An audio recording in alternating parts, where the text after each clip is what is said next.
Jaya Radha Madhava Bihari.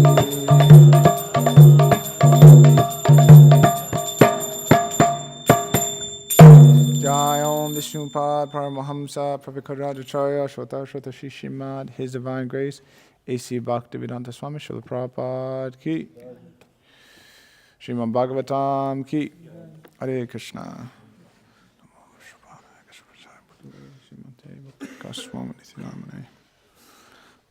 Om Namo Bhagavate Vasudevaya.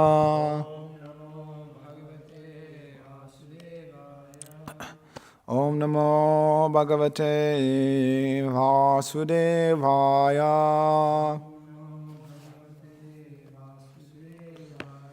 Om Namo Bhagavate Vasudevaya.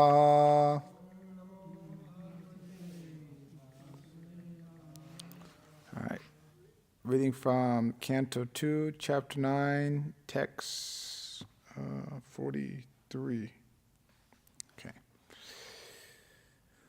So I'll do the word for word. Okay, we ain't got it yet. Anyways. Tushtam Nishamya Pitaram Lokanam Prapitamaham Devarishi Pariparacha Bhavan Yat Ma Anuprichati. Okay. Tushtam Nishamya Pitaram Lokanam Prapitamaham Devarishi Paripatracha Bhavanyan Manu Prichati.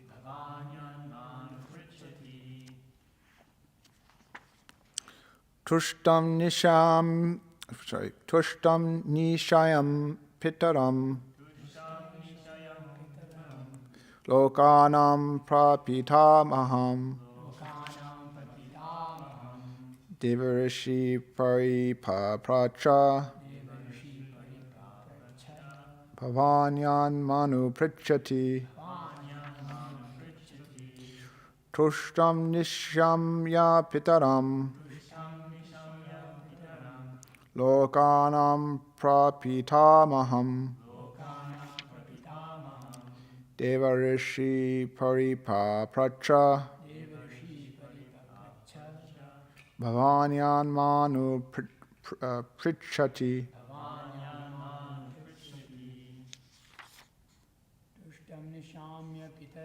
Tushtam Nishamya Pitaram Lokanam Pratitamaham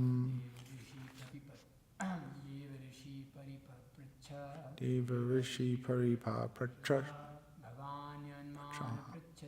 Bhavanyan Manu Prichati. Tushtam Nishamya Pitaram Lokanam Pratitamaham Devarishi Paripatracha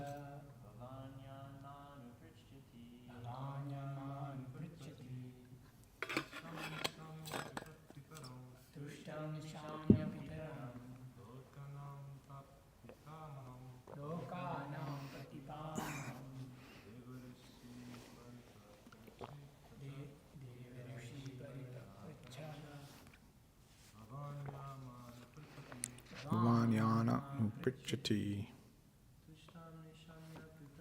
Tushtam Pitaram Lokanam Pratitamaham Devarishi Paripatracha Bhavanyana Uprichati. Okay, word for word. Tushtam, satisfied. Nishamya, after seeing Pitaram, the Father, Lokanam, of the whole universe, Prapitamaham,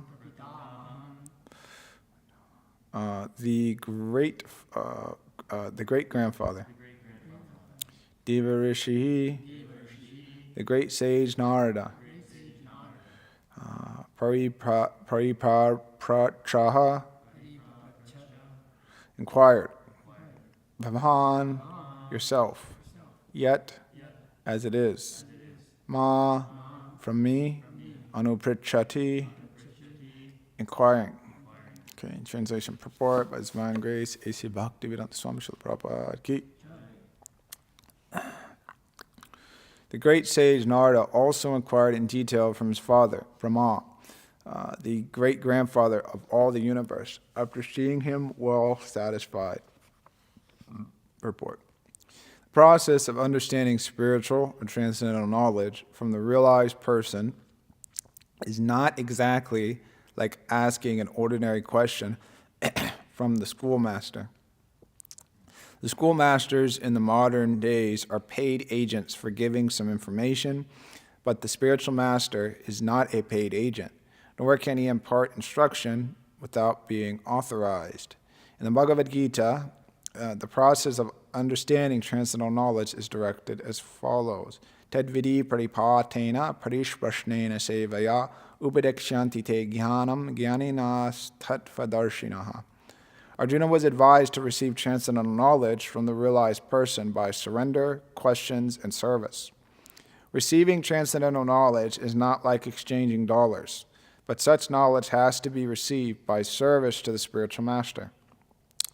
As Brahmaji received the knowledge directly from the Lord by satisfying him fully, similarly, one has to receive the transcendental knowledge from the spiritual master by satisfying him.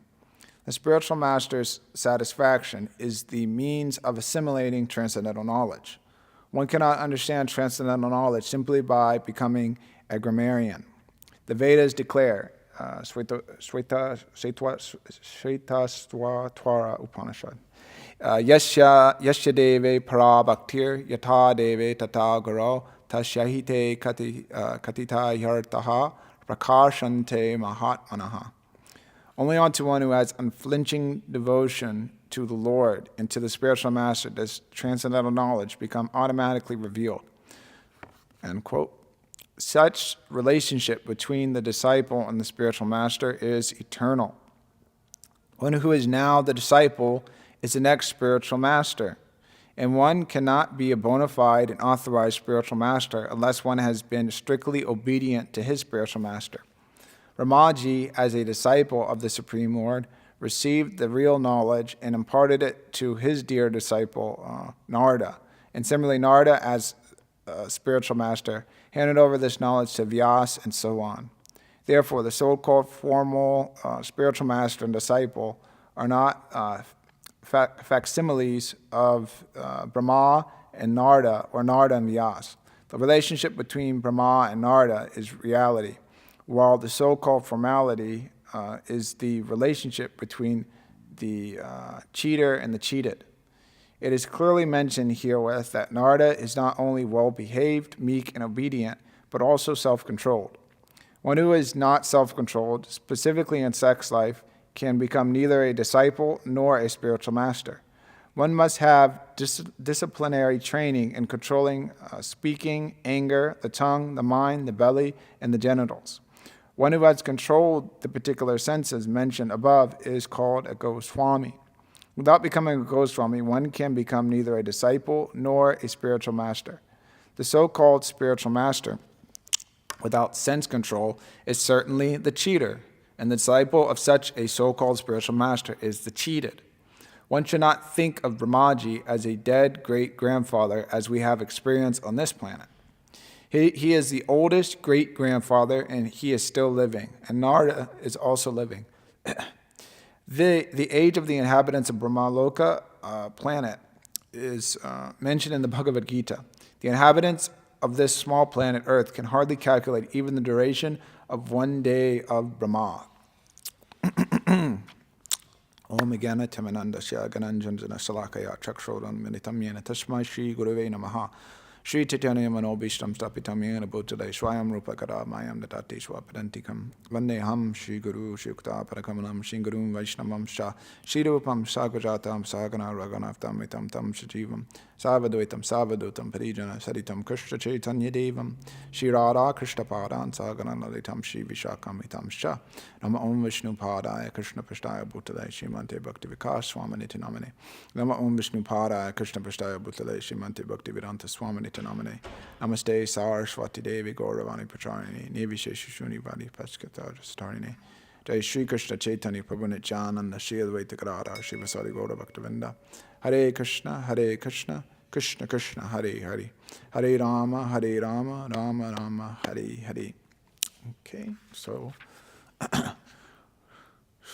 Tushtam Nishamya Pitaram Lokanam Prapitamaham Devarishi Paripapratra Bhavanyan Manu Prachati. The great sage Narada also inquired in detail from his father, Brahma, the great-grandfather of all the universe, after seeing him well satisfied.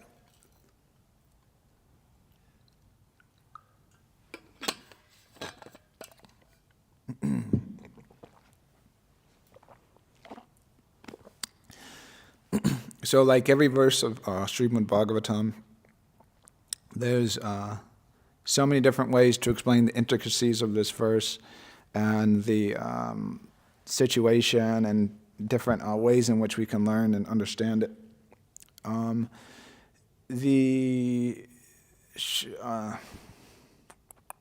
Thinking where to go, but anyways, Srila Prabhupada, he opens, so this verse is continuing describing, Narada Muni, the situation at hand. So anyways, we could just read the verse and it seems pretty straightforward, that, okay, Narada inquired from his father and Brahma was satisfied. So what is there really to say about that, It's like pretty self-explanatory, right? And what just, it's like, anyways, just whatever, just keep on going. Let's get to the 10th canto where, Krishna's, killing demons and fighting and, there's, magical spaceships and, transforming demons and things, something interesting. So, but the Acharyas, they really hack it out and fluff it. And actually this verse in the commentary is, is intrinsic and foundational to developing Krishna consciousness and also into understanding further imports of the Srimad Bhagavatam. Specifically because this is speaking here about the guru and disciple, and in the commentary it speaks about the qualities of some of the qualities of a spiritual master, and then also of the disciple. So this verse, so it seems, like it just some passing sentence or something like that. That is not really the thesis of Srimad Bhagavatam, but it is intrinsic to the disciple's life and the hero Bhagavatam. So Srila Prabhupada explains this and brings out this point in the purport. So Srila Prabhupada starts off this purport. All these things we're reading is very interesting, but Srila Prabhupada has a very unique way of speaking, and not in the way that he arranges words. It's because he's a pure devotee. So when pure devotees, they speak, because Krishna is imbued within their speaking and manifesting their words are extraordinary. So Srila Prabhupada opens off this sentence by explaining that the process of receiving spiritual knowledge isn't something just like, going to school. He mentioned some ordinary schoolmaster. Just like whatever, some of us going to college, and then all of us have been to school, and we had so many different teachers. So it's the process of inquiring from the guru and understanding spiritual knowledge is something just like sitting in a mathematics class and going through, 1 + 1 = 2, 2 + 2 = 4, and then like that, and then memorize your timetable. So 2 × 2 is 4, and then 3 × 3 is 9, and then this cubed, and then that squared, and then whatever, and then the square root of this and that. So it's not this. The process of understanding from the guru is not something like that. Material knowledge is something like that, just cramming facts and numbers and learning and like that. It's something that's whatever you have to have material expertise for, or you develop. But the process of attaining spiritual knowledge and attaining material knowledge and developing that, and also the qualities of a spiritual master, they're on two completely different dimensions. It's not, we're dealing with two completely different things. Like whatever, you can compare like, this wood from that tree with this wood, and then this carpet like that, and then different beds and fabrics and all, it's like things of the same family or in the same category. But material knowledge and spiritual knowledge are not something in the same category. It's two completely different things. And it's important to know that and to understand that, because generally people, they have like that conception, and that's why we hear often nowadays that people have all these funny ideas about that spiritual knowledge is just in the heart, and you don't need to have a guru because all the knowledge is within, and so many things that people say. But spiritual science is much more complicated than any material science.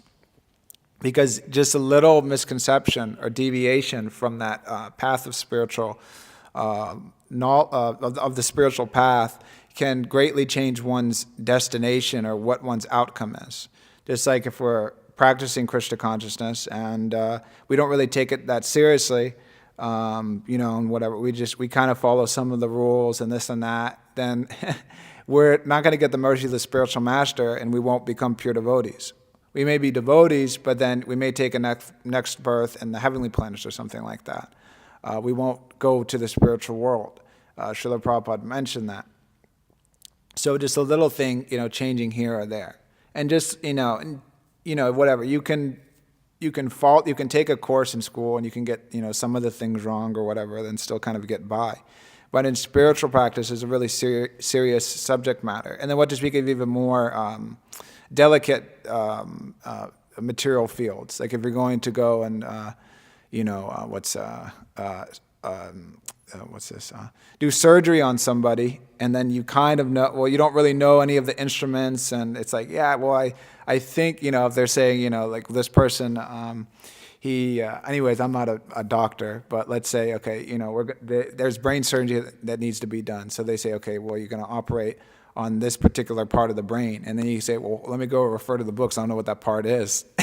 And then they're going to be like concerned. It was like, well, he's about to cut open this guy's head and operate on his brain, but he doesn't know what that part is. So the spiritual science is really serious. And so people, they may say, well, everything is just within. But then also we understand that, well, if the knowledge is just within and is just spiritual, then why don't we have like self-taught doctors or self-taught lawyers or things like that? Everybody that has like a very serious position, they go to an accredited school or university, and that's recognized that, okay, this person is learned. Well, it used to be like that, but still, I would prefer to go to the doctor that is that's gone to a university and then say, don't worry, I'm self-taught. I read a couple books and took like a couple courses online, and I got my my doctor's degree in under 6 months. Maybe they'll have ads like that in the future. I also know too, like back, like if I go to see some different doctor, and like I was in California and I went and saw one doctor and he graduated, or there's some doctors, they graduated from like some university in like Mexico or something. I was kind of like a little nervous. I was like, I wonder if like the standards are still the same. Like, if you're like a doctor in Mexico, and then it's like, how many years of school do you have to go to, or this, that, and the other thing. Anyway, so I was like a bit worried of like, is this doctor qualified? So Srila Prabhupada goes on and continue here to make the point, which is a very important point,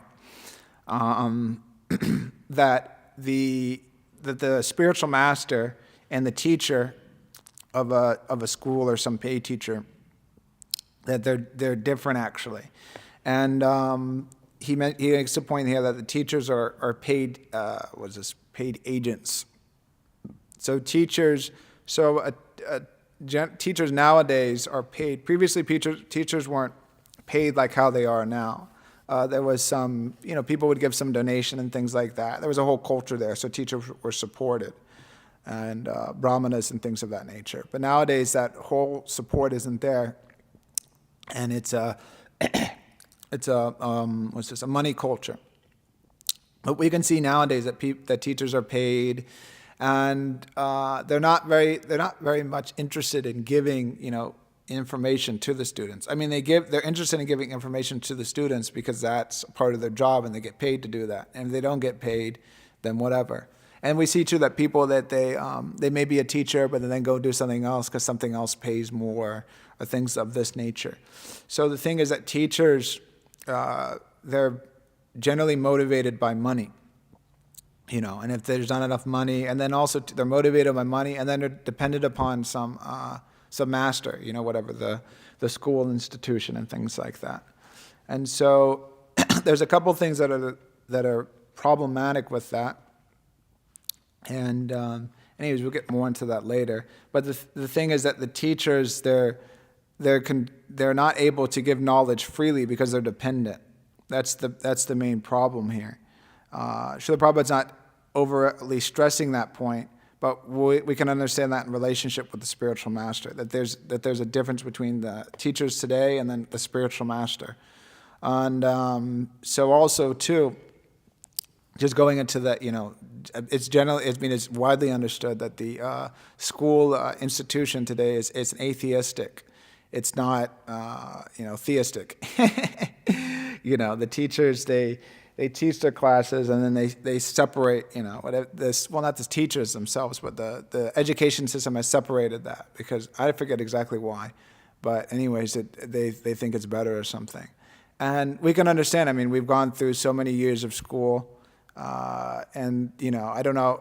I think it's hard. I don't think we have to think too hard. But then looking back and thinking of all the religious instructions that we got growing up in school, not so many. So the basis on which the teachers are teaching, they're paid. They're subservient to the money and the whims of whoever their authorities are, and it's based on an atheistic temperament. So contrary to this is that the spiritual master, he's not in that category. So the spiritual master isn't paid. So just like we have, the guru comes, and it's not that we give him $100 or whatever, $1 million, and then he's very enthusiastic to give Bhagavatam a class or something, like, oh, I've got a big donation, so therefore, like, you're going to hear some nectar. Then if he doesn't get paid, it's like he's not. I don't want to give class, I don't want to come over there. I'm not. You guys. Last time I came, you guys didn't give me very much big guru dakshin, and so that's not like the spiritual master doesn't have that attitude, and the spiritual master is motivated by by Krishna consciousness, by Krishna, by his spiritual master, and by giving the disciple the spiritual knowledge. He's inspired in that sense. So obviously, it was this Mahatmanam Stamam Partha, Daivam Prakatam Ashritaha. So Daivam Prakatam Ashritaha. So the spiritual master has taken shelter of the Daivam Prakatam Ashritaha, of the transcendental energy of the Lord, Hladini Shakti. And he's inspired in that way. So he hasn't taken shelter of, Maya, of Mahamaya, of the material energy. Because if we take shelter in the material energy, then we'll be inspired by the material energy. And if we're inspired by the material energy, then that means, that we need good, good food and good sex and good sleep. All these things. We need high material facilities in order to carry on our material duties. But those are on the transcendental platform. They're not inspired in that sense. So they need something else. They need spiritual energy. They need Krishna. They need his devotees. They need the process of Krishna consciousness to be inspired. Sadhu Sangha. So the spiritual master isn't inspired in that way to make money, and also to make name and fame. The spiritual master isn't inspired in that sense. And because he's not paid, he's independent. He's dependent upon the Supreme Personality of Godhead, and he's in tune with his will, but he's free. Just like we see Narada Muni, that he's not dependent on money. And so he's not, he's free to travel around, and he doesn't have to go and work a job because he's not dependent. He's independent. And he can go here and there and whatever, and he doesn't have to worry about paying any tolls or taxes because he doesn't have a car. He's completely free. Though an individual may be free, they still, as we understand from the Bhagavad Gita, I forget the exact verse exactly, but Krishna makes the point that he performs his duty, and he does that just to teach others also. And I think we were discussing that the other day. So the great souls, they, out of their mercy, they may show us how to live in this world. And some of them, just like we see Bhaktivinoda Thakur, he took a job like that because that was the position, that was his, he was showing, how to live in the Grihastha ashram, and he worked to maintain his family, but it wasn't that he was dependent on that situation. He did that to execute his service, but he was still free in regards of being dependent upon the Lord, because that is the real dependence and real independence also. And then there's different mentions in Shastras of spiritual masters who were a little bit more in touch with the material world, just like you'll see in the 8th canto with Shukracharya, that when his disciple wanted to give everything to the Supreme Personality of Godhead, Shukracharya implored him, don't do it. He was making the point that if you give everything, then how will we live? And Prabhupada explains that Shukracharya was asking, well, how will I live? Because I'm dependent upon you. So that is obviously not the actual position of the spiritual master. The spiritual master isn't dependent upon the disciple. If the spiritual master is dependent upon the disciple, then there may be something wrong with that. The spiritual master may exhibit the pastime of being dependent upon the disciple, maybe for like health and taking care of. But the disciple doesn't think that that now the spiritual master is dependent upon me. He thinks that it's his mercy that he's doing this to engage me more in devotional service. And we see that if the spiritual master gets very sick or something along those lines. But the spiritual master, because if the spiritual master is dependent upon the disciple, then the spiritual master may inadvertently cheat, maybe consciously or unconsciously, because he may not want to say certain things because, this disciple is giving so much money, and if I say this, how will this project go on?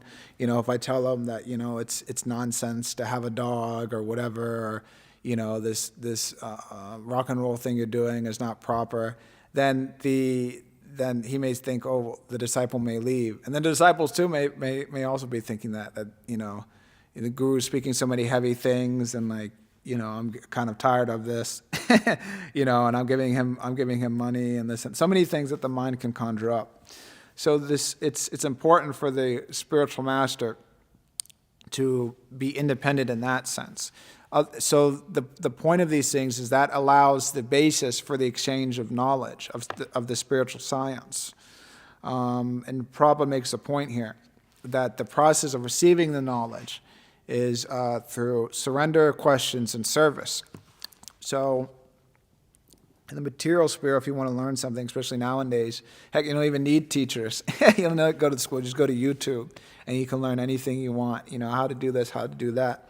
And so with that situation, there's no need of service, and you might have some questions, you can get those answers. And then what to speak of surrender? There's no need of surrender. If you don't like somebody, then whatever. There's so many other thousands of millions of people to learn from on YouTube. You pick any of them. So the process of receiving transcendental knowledge is require surrender and service. Just questions is not enough. We may have so many questions in Krishna consciousness, and we may ask all of them, but unless we have the proper attitude and we're rendering service and we're surrendering, then that knowledge actually won't become realized. It'll be there in our brains, and we might be able to speak it.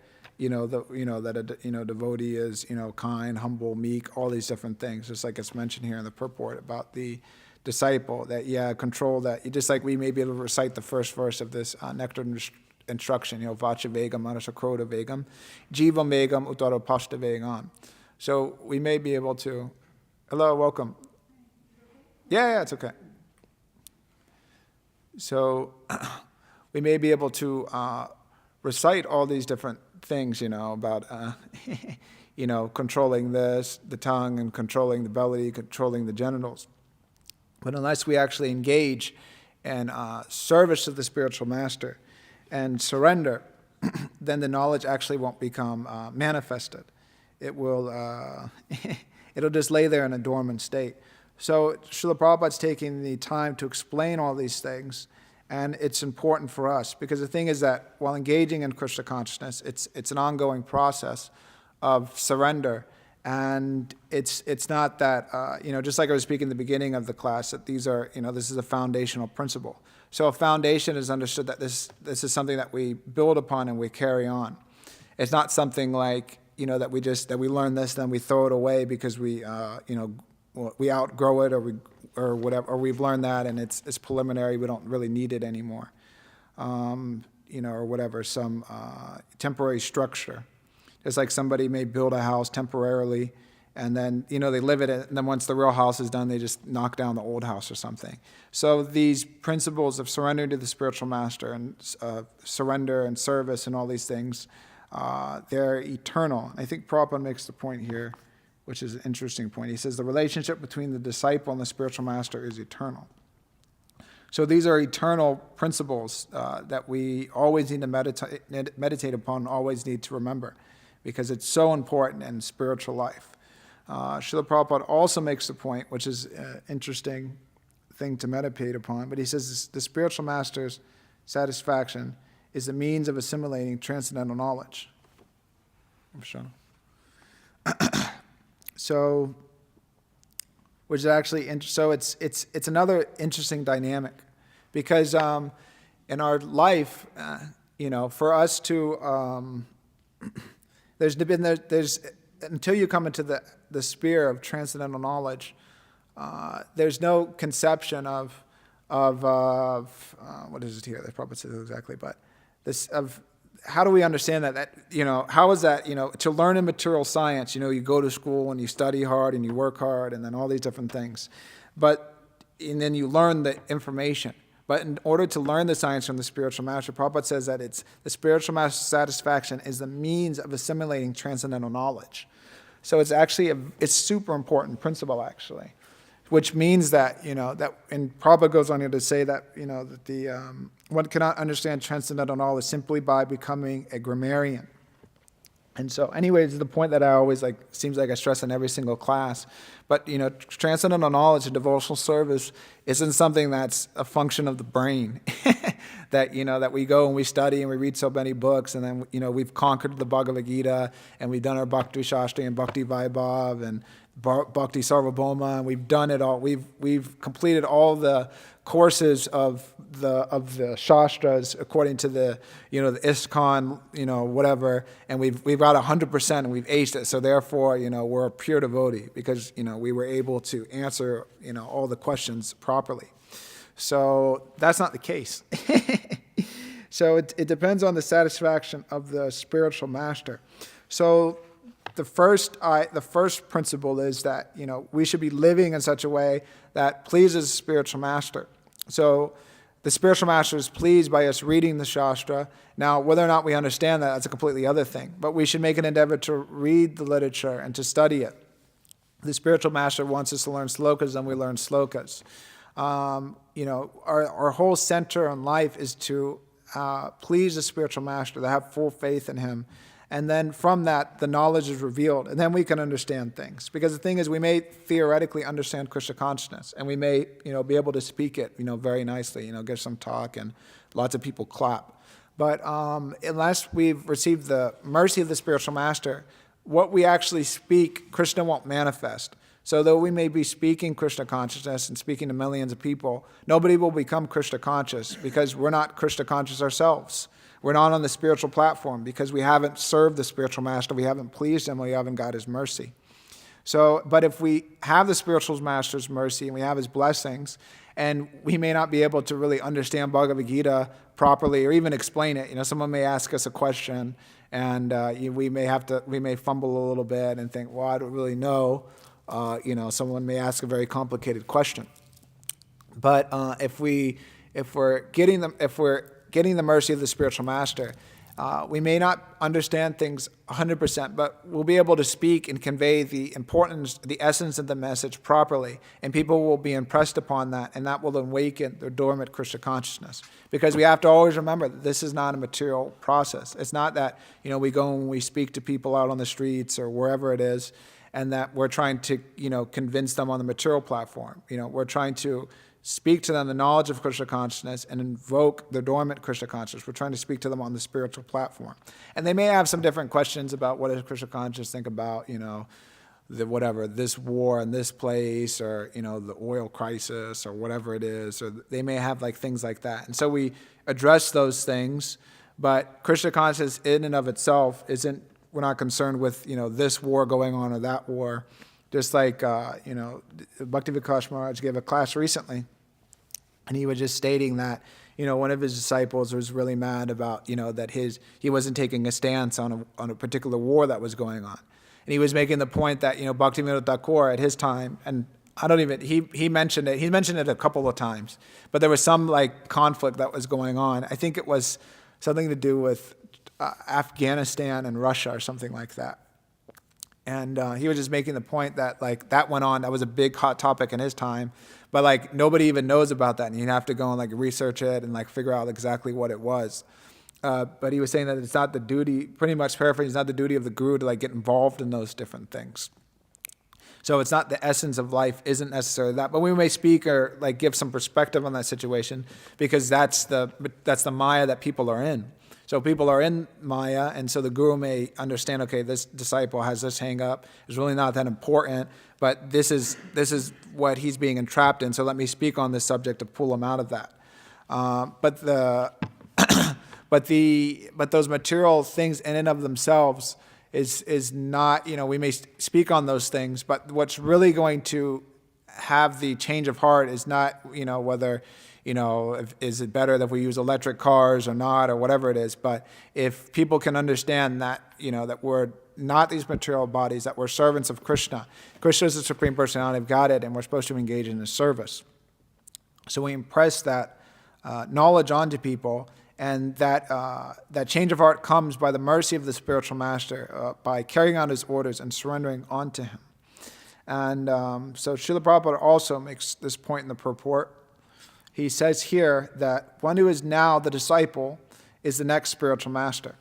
And so we could also just, glance over that and think whatever. But it's actually very important because we're all disciples, which means that in the future we'll have to, maybe some bigger than others. Chananacharya's got the Acharya in his name. Sorry. But, we may, in some form or other, we'll have to take that role as a spiritual master. And we see, too, that Narada Muni, he took that position also as a spiritual master. And Srila Prabhupada and, our spiritual masters and so many others have taken that role. And so, and also, too, this, it's an important point, actually, but Bhakti-Vikas Maharaj in his Vyas Puja address was making this point, and also Kalki-Prabhu, when he was giving this talk after the marathon, he was similarly making this point, which is a serious point, and we have to understand that and reflect that, that we're disciples, or eternally disciples, and it's the order of the spiritual master for us to become, gurus, in the sense to continue on the spreading of Krishna consciousness and training people up and the how to be Krishna conscious. Because we just see in our own lives that, the relationship that we have with the spiritual master and doing service for them and associating with them, and just, it's amazing. It's very blissful, The spiritual master comes and it's exciting, making arrangements for him, and then listening to him speak, and then, revealing our mind and doing service, and hearing from him, and surrendering, so many different things. It's a whole experience. It's I don't really know what to say. It's hard to explain. It's how do you explain to somebody somebody that was born as an orphan, didn't have a mother, didn't have a father, didn't have any family members. How do you explain to them like living like in a family. It's like, it's hard to like put that into words. But like having an actual relationship with the spiritual master, and then there's like God, but it's a life, and so we've gotten that opportunity by the mercy of the spiritual master, and so we have to make that facility for others also, for them to experience that, to have a guru, and also it's there's no, the Prabhupada would say that that you can never repay the debt to the spiritual master, but you can try. And you could try to do that by, spreading Krishna consciousness, by preaching Krishna consciousness. And so that is also one aspect of preaching, is being a spiritual master. And so being a spiritual master is obviously not something that's easy. It's very serious. And anyways, I'm not going to get into the intricacies of being a spiritual master because nobody hears about to become a guru. But it's a lifelong practice, actually. And so that begins, Srila Prabhupada makes the point here, is that, we have to be trained properly. And he makes that in the next sentence, and one cannot be a bona fide and authorized spiritual master unless one has been strictly obedient to his spiritual master. Strictly obedient. And you may think, well, what's the point, like talking, now we're talking big things about, the disciples becoming gurus and being strictly obedient and all these different things, like what is the point of all this? And the point of this is that Krishna consciousness is serious. We can come and, we can have, a weekend party of Krishna consciousness or something like that, not take it so serious. And that's one level of practicing. But the guru is expecting that the disciple takes them at it very seriously. And initiation is very serious, and Krishna consciousness is very serious. And so it's important that we hear this and we understand, one of the duties that we have as disciples is to become spiritual, it's to become acharyas, and carry on the mission of the spiritual master and carry on his teachings by practical behavior. And so coming with that, and now, what is this? But like right here, right now, understanding that we have to become spiritual masters, and then that means that, whatever, we're doing in our life right now, that means, we have to, anyways, unless we're all qualified to be gurus right at this moment, then that means we have to step our game up. Which we have to be serious about Krishna consciousness, understand, okay, this is where I'm at, but, my spiritual master wants this of me, so I have to come to this level. I have to, keep striving and keep trying in Krishna consciousness and keep going forward. Because, we may have noticed, but Krishna consciousness is, we constantly have to be pushing, because the material energy is also pushing. So many doubts are being thrown, this and that, do this, do that, or whatever it may be, or just struggling with the senses. So we have to push on, and we have to try, and we have to get the mercy of the spiritual master, and we have to pray for the Vaishnav's mercy and the spiritual master, the Guru's mercy, to control the senses, to follow the instructions of the Upadekshramrita. And we can think about these things, and we can execute Krishna consciousness, and we can understand that we have to become, just like it's mentioned here, that Narada Muni was, well-behaved, meek, obedient, self-controlled. So we have to endeavor for that, and those will come if we stick to the process properly. But we also have to recognize, too, if we have certain anarthas or certain hang-ups or certain problems. There's one class by Bhakti Vikas Maharaj. He gave recognizing our conditioning. So we have to see, he makes the point in there that, different points he makes.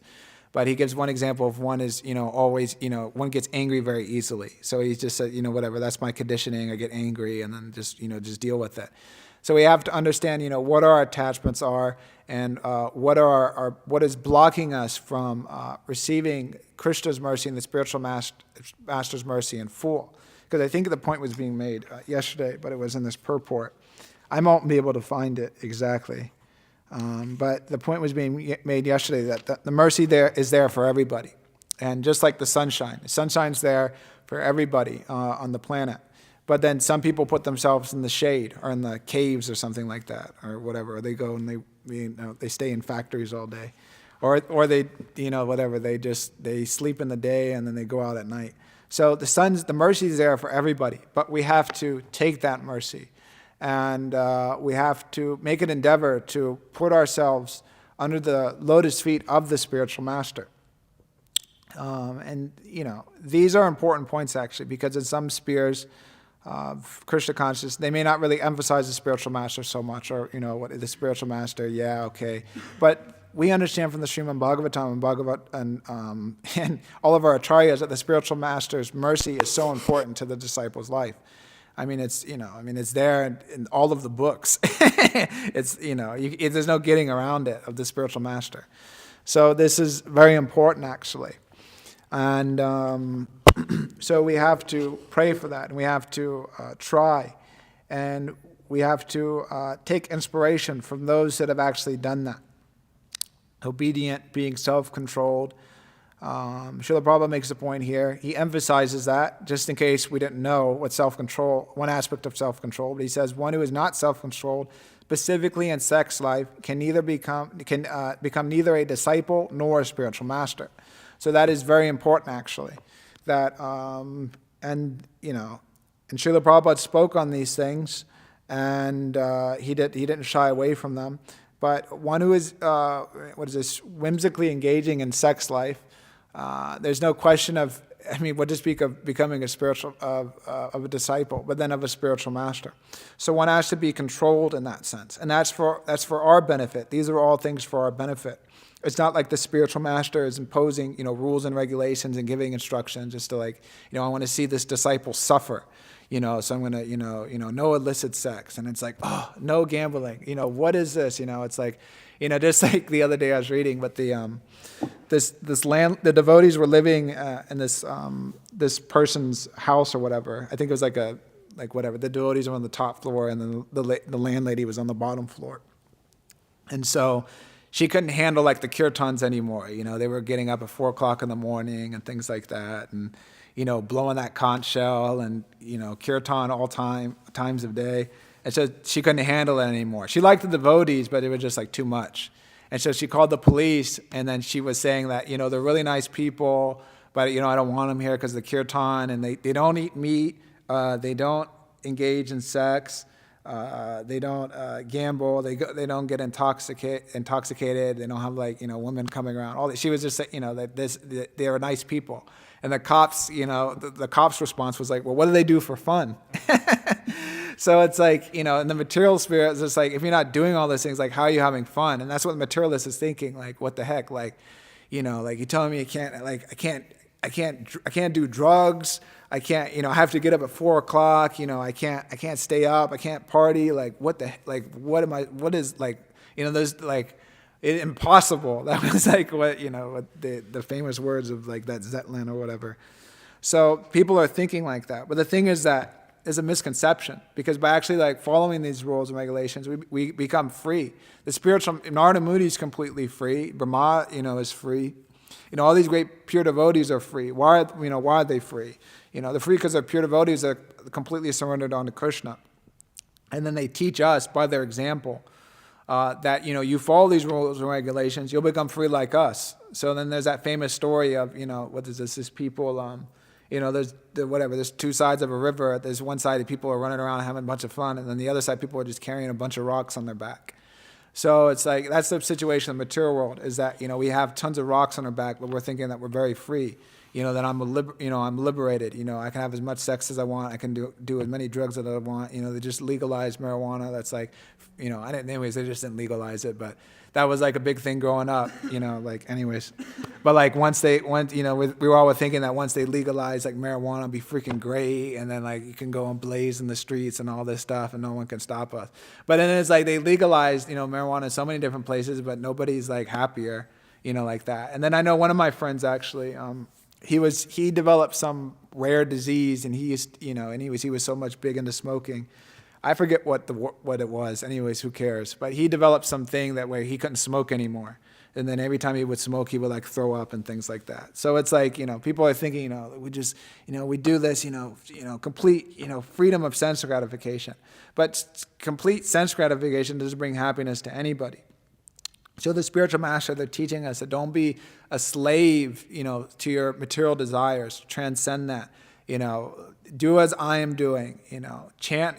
Be Krishna conscious. So we see the personal example of the spiritual master, and that inspires us to surrender to Krishna, and to surrender to the spiritual master. And then we see too that that he's completely aloof from all these things. And then we want to give whatever we have to the spiritual master. Whatever. Because we know we can give the spiritual master, millions of dollars, and then he won't misuse it. We see that in Srila Prabhupada, so much, Lakshmi and money that he had, and he didn't see him like coming in with what is it, like all these different gold rings and jewel, all these fancy, necklaces and things like that. Srila Prabhupada, his disciples would get him, fancy cars and things like that, because that's the disciple, gets the best for the spiritual master, because that's the understanding, that's the proper etiquette.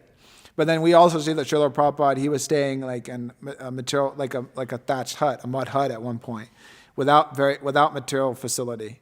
So he obviously wasn't attached to material comforts. And so we get inspired by the personal example of the spiritual master. And that helps us. So then it just, there's so many different levels which we can analyze the importance of the spiritual master. And when we can also see that the spiritual master, the Guru, has helped us so much in our life in Krishna consciousness. And so we should endeavor to follow his teachings wholeheartedly, and endeavor in that way with full determination and enthusiasm. And then similarly, make that opportunity available for others to also have a similar experience. And this is the duty of the disciple. I just have a couple other points, and I had another point here. Oh, and just to make this point also, sorry, I slided over this, but we can see also in the Srimad Bhagavatam that there are examples. There was one I was thinking of, I didn't write it down exactly. But there's so many. But in the Srimad Bhagavatam, just to get back to this point of sex life, there's very many examples in the Bhagavatam of unrestricted sex life being a problem in one's spiritual life, or just in general. So we can also see that from the Srimad Bhagavatam and think about that. And then also too, we can think about in our own life of how much inconvenience, sex desire has caused, and of that, and pray to the spiritual master to transcend that. So I'm going to read, what's it called? I had two things to read, but I'm going to read from a purport. Before I read from a purport, this is kind of like a side point. If you want to pull this up, you can. I'm going to read something else, but then I'm going to read from Srimad Bhagavatam, Canto 4, Chapter 24, Text 25. And then I'll finish there. So anyways, it's kind of funny. So Srila Prabhupada, I was listening to this morning. No, Canto 4, Chapter 25, Text 25. Just that one. I'm going to read the text and purport. So this here is from a conversation, or a class that Prabhupada's giving. And so I'll just read a little bit and comment upon it. So he's talking about the Guru. So, lalanne bhavo doshaha. If you simply pat, then there'll be so many faults. So the point is that the duty of the Guru is to chastise. So, if you just pat, good disciple, then there'll be so many faults in the disciple. Doshaha means fault. Tadanne bhavo gunaha. And if you chastise, they'll be very much qualified. Therefore, putram shashishya chatad tadayena natu lalayayet. Simply chastise, don't pat. This is the injunction, moral injunction. So far we are concerned, when our spiritual master used to chastise, we took it as a blessing. That was very nice, and he would chastise like anything. Damn, rascal, foolish, stupid, anything, all good words. And Prabhupada's laughing. So just to comment on that. So the spiritual master chastised and is heavy. So it's understood that the disciple has so many faults. So we have faults, and obviously, we can understand that. So we shouldn't be, we should be ashamed of our faults, but it's not that we hide our faults, and then when the spiritual master comes, it's like, we slick back our hair and put on a mask, and everything is like great Guruji, I'm following all the rules and regulations, chanting 16 rounds, I'm having no problems whatsoever.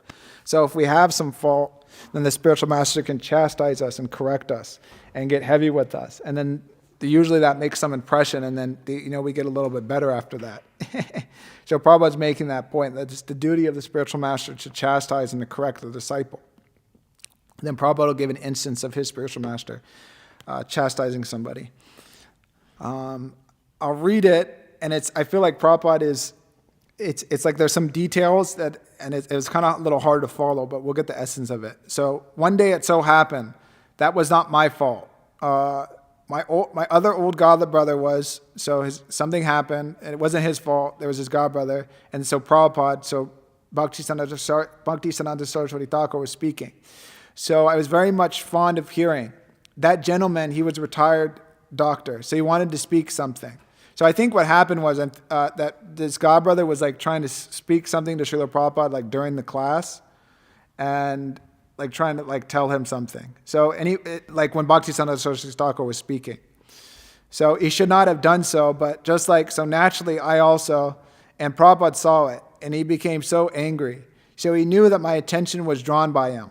So he chastised him like anything. He was old man, actually almost like his age. So he was paying 60 rupees those days per month. So I don't know the conversion rate, but I'm pretty sure that was a lot back then. It was probably almost 100 years ago or something. Maybe not maybe 80 or something. Anyways, but so he became so angry that, do you think that because you pay 60 rupees, you have purchased us? You can do anything and anything. He used to say like that, very strong words he used. Do you think I'm speaking for others? You have learned everything. You are diverting your attention. So many ways. He was very, very angry, you see. So Prabhupada goes on, but just to kind of make that point and tie it into the class, that we see the practical example. That, Bhaktisiddhanta Saraswati Thakur, though this disciple was giving, so much Lakshmi back in those days, he was a doctor, so it's assumed that he was giving a lot. And he was a senior disciple, and just for him, interrupting the class and saying something within it, Bhaktisiddhanta Saraswati Thakur got really heavy with them.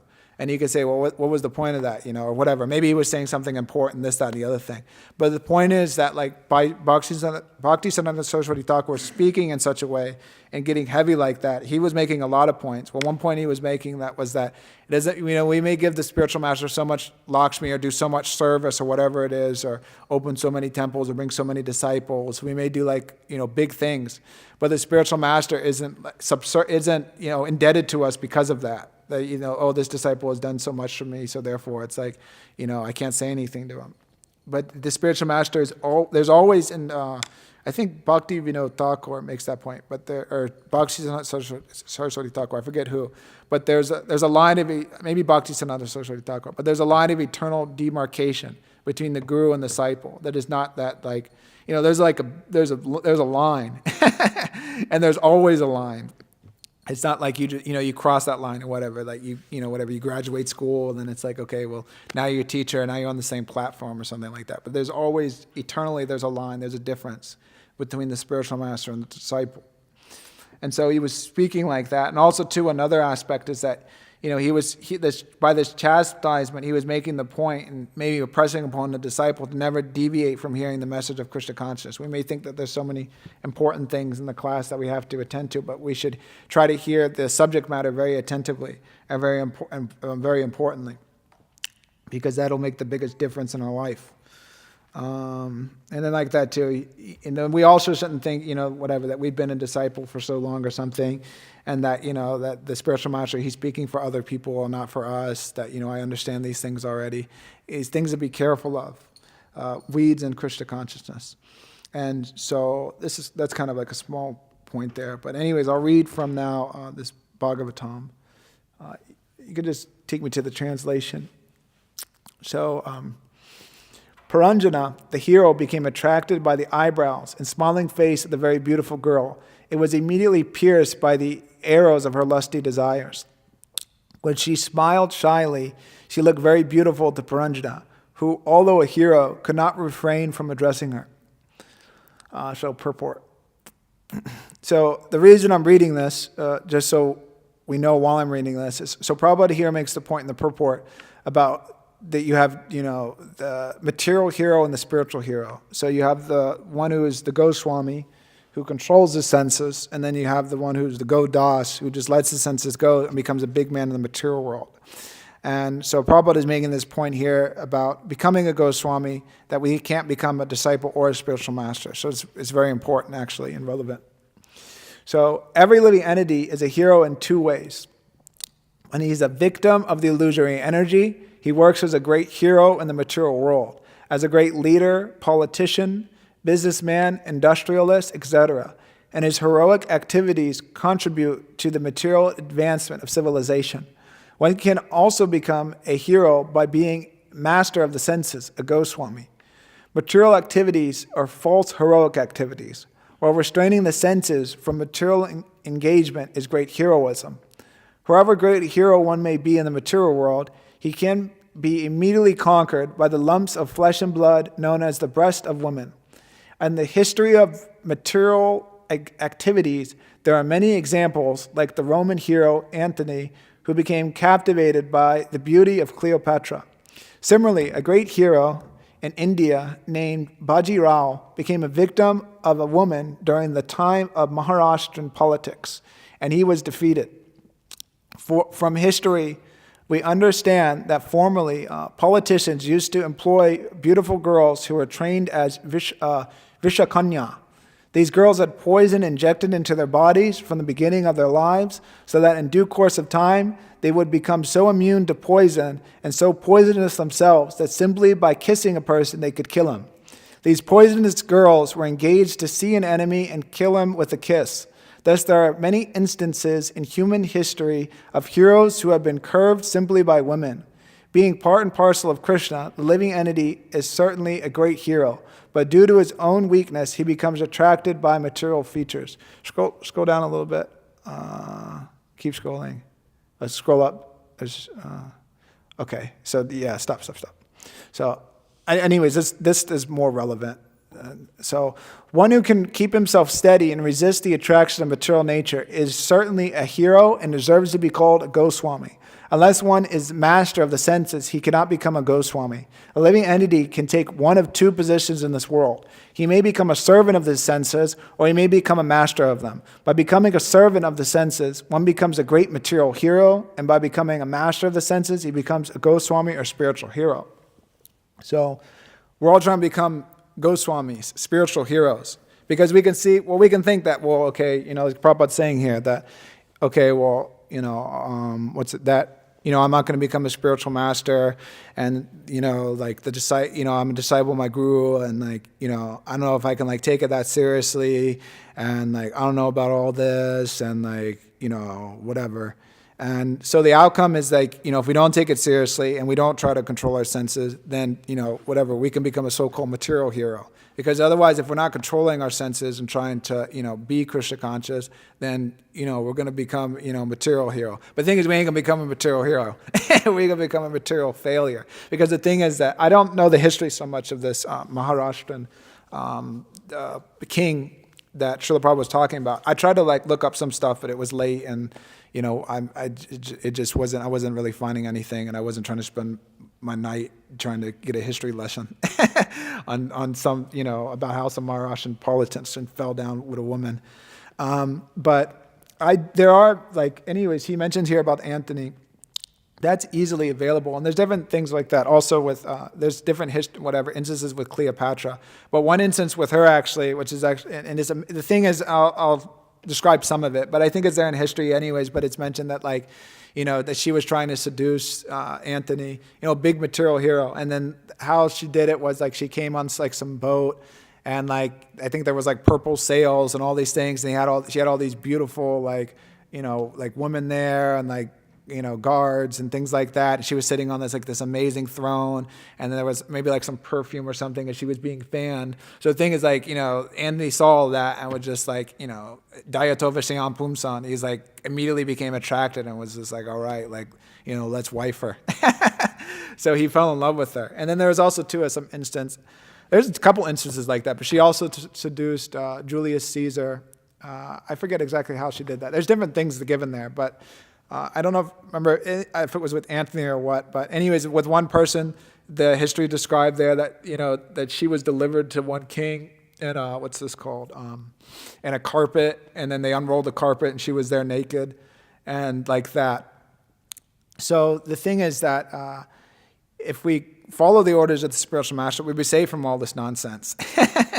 Because that's all that's going on in the material world is material energy just simply trying to seduce us in different ways. Though it may not be, some great queen, rolling up at a doorstep naked, or, some woman trying to kiss us and she's injected with poison, but we'll be exploited in a different way. And so, but if we follow the orders of the spiritual master, we'll get strength and we'll be able to resist this temptation, actually.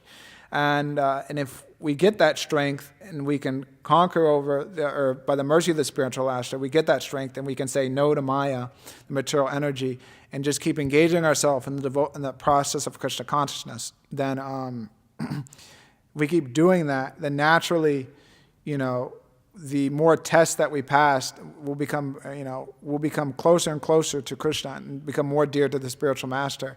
And then naturally we'll become, not without wanting that, but, we'll be an inspiration to others also who want to follow our example, and then we'll give them that knowledge. So it's a natural course that the serious student or disciple becomes a spiritual master, a guru, and gives that information to others. So anyways, it's far, far from where we are currently, but we should understand that we have a duty to the spiritual master to carry out his instructions and to keep spreading Krishna consciousness. And someday, we may have to accept disciples. And maybe we don't accept disciples or whatever, but we still have that duty to at least to show by example what it means to be Krishna conscious. And also we can instruct, naturally, even if we don't accept disciples, there will be people there we give instruction to and things like that. And so we can see and we can receive inspiration from so many devotees currently that are with us, and from these great acharyas also, like Narada Muni and Brahma, and so many others also that are in our line. So anyways, I'll stop there if there's any questions or comments about anything.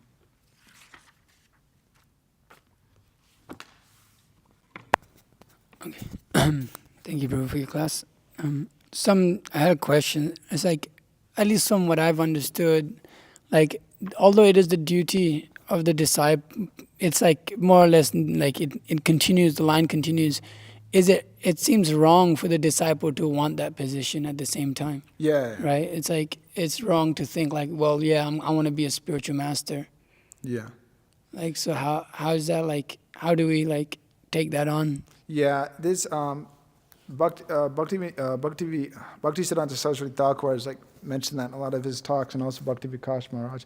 Obviously, it's not that the disciple is sitting there itching one day, I want to become a guru. A Vaishnava naturally is humble, so he doesn't want to take that position as a spiritual master, and to be glorified and all those different things. But he does so as a service to his spiritual master and to carry on the parampara. And that was because Bhakti Siddhanta Saraswati Thakur gave that talk, and he was just saying, what am I doing, out of his humility, sitting up here like some big brute, and everybody's glorifying me, and just look at this zoo animal. And I believe he makes the point further on in that talk that, that he has in order to, he has what's this word I'm looking for exactly, but he has a duty to his spiritual master to accept that position, because he makes that point. I won't be able to say exactly, but if he doesn't accept becoming a guru in the regards of being humble and things like that, then he's disobeyed his spiritual master in some degree, because it's he's not spreading that Krishna consciousness and accepting that responsibility. But then if he becomes a guru, then it's then he accepts all that worship and things like that. So then the actual humility is to carry out the orders of the spiritual master and accept that worship and that position on behalf of training up other people so they can come to Krishna consciousness. So it's not that, the mood shouldn't be like, okay, I'm going to become like a guru and I want to become a guru. Naturally, like, I think he says too, like, if we're desiring to become a spiritual master, we're immediately disqualified. So naturally, like, not like disciples shouldn't think like, like I want to become a guru, I need to. But like that may be like Bhakti Vikas Maharaj was just making that point in the Vyasa Puja classes that like, like that naturally that comes that, that the father is there, then the son, and then the son becomes the father, and one has to accept that. So Vaishnavas accept like the role of becoming a guru as like as a service, and out of humility to like continue on the parampara and to train others up, and then they do so on the order of their spiritual master. Mainly, that's the main thing. Thank you. Yeah. Anyways, it's in the purport, so I had to like speak on it. I guess sort of just kind of tacking on to Chandracharya Prabhu's question. Yeah. So, well, I guess not really. For the disciples, say of Prabhupada, who they were devoted, the ones who didn't fall down, they were devoted to him for so long. Yeah. And maybe they didn't go on to maybe have disciples, but it's Yeah. like, so they still please, Prabhupada, say in other ways, but they didn't continue that line. It's like, what if them, like,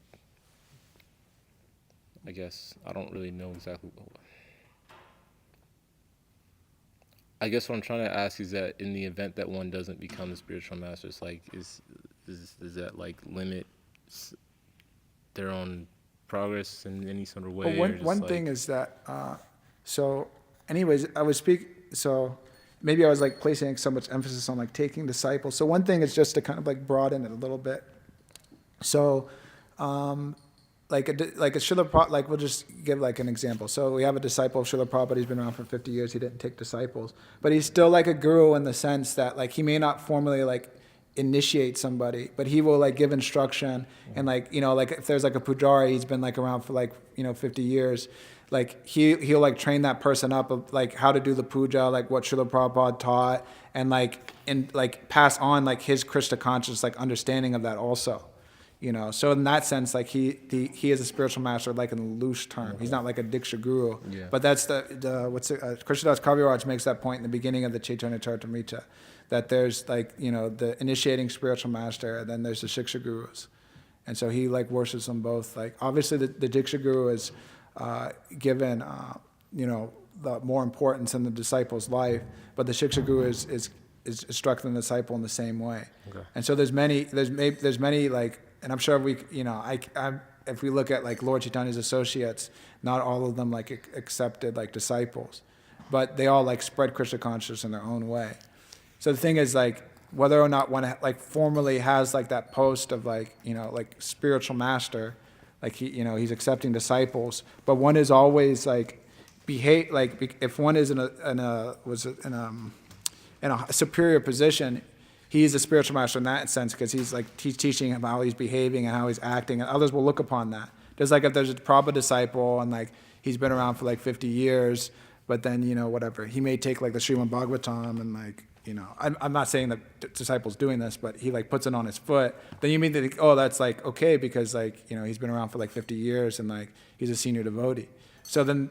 Anyways, but the responsibility is there to like act appropriately because other people will like imitate that and see that example. So in that sense, one's a spiritual master. Okay. Thank you for clarification. Yeah. Yeah, it's not that it's a failure that you didn't take disciples, so you're a failure to your spiritual master. No. The main point is like that you're a proper disciple. Even the spiritual master, he only considers him like Bhaktisiddhanta Saraswati Thakur would say like that. I'm serving you all. Yeah. You're all my disciple. Actually, I'm serving you all. Yeah. I'm your servant. So like the spiritual master always looks at himself even as like the servant of his own guru. He never looks at himself as like the guru of like, it's like you see that prominently when Bhakti Vikas Maharaj speaks. He's constantly repeating that point. It's like, yeah, you're worshiping me, but that's your duty. Yeah. But I'm worshiping my spiritual master, and I'm not taking this on like, I'm the big guy here. I'm like, this is Prabhupada's mercy and it's flowing. So it's like that point should be understood in like, if we forget that, then we're all finished. Yeah. Like, that's really, sometimes like I've had experience in my own life and seeing other devotees' life we're very quick to forget our own, shortcomings. Oh, yeah. Like we have so many faults and so many desires and sexual desires and different material desires, but sometimes the desire to become a guru, we forget all of these other things that we have issues that cause us issues in our Krishna consciousness, and that I don't know. I guess that that it's a material desire. It's like to have that position, and you forget your own position, your own conditioning. It's like a big problem. Then it becomes a big problem. But if one is like you're saying, if one is humble and is a servant, then he overcomes all of those things by the grace of the spiritual master. Like often, if devotees who want to become a guru, they forget their own shortcomings. Yeah. They forget that they've done things that are not proper, that they're not even in a proper spot yet. And even when you're not in proper consciousness and you're already thinking of in the future, I want to inspire so many people. I want them to listen to my talks and tell me how, come and explain to, tell me how by hearing me they're inspired and they feel happy in Krishna consciousness. And yeah, that, whatever, but it's it's not really it's something that you're think and say, well, yeah, I want to be a guru. It's it seems really wrong to think that may come naturally, and if that comes, you may accept it in the sense that, well, okay, I'm repeating what my guru is repeating, and therefore that's the potency. But to desire that in a position where we are so full of conditioning, it's whoa, it's heavy illusory energy. Yeah. Heavy illusion. So it's so many things to be careful of in Krishna consciousness. It's when you start to start to understand a little bit of how difficult spiritual life is and all of the different thorns that are there on the path of spiritual life, you realize, oh damn, every moment is whoa, okay, I can fall down at any point. So I have to really be humble. And Guru Maharaj said that devotees are determined to be humble because they want to stay on the path of Krishna consciousness. So it's so many things are there, so many statements are there, but it's this quality that Lord Chaitanya gave us of humility. It's it cannot be underemphasized. It's the path of spiritual life is so difficult. Yeah, thank you for that, bringing out that other angle. Yeah, Prabhupada says in one point in the first canto that the process is simple, but the application is difficult. So, all righty. Thank you all. Srimad Bhagavatam ki, Srila Prabhupada ki. Hare Krishna.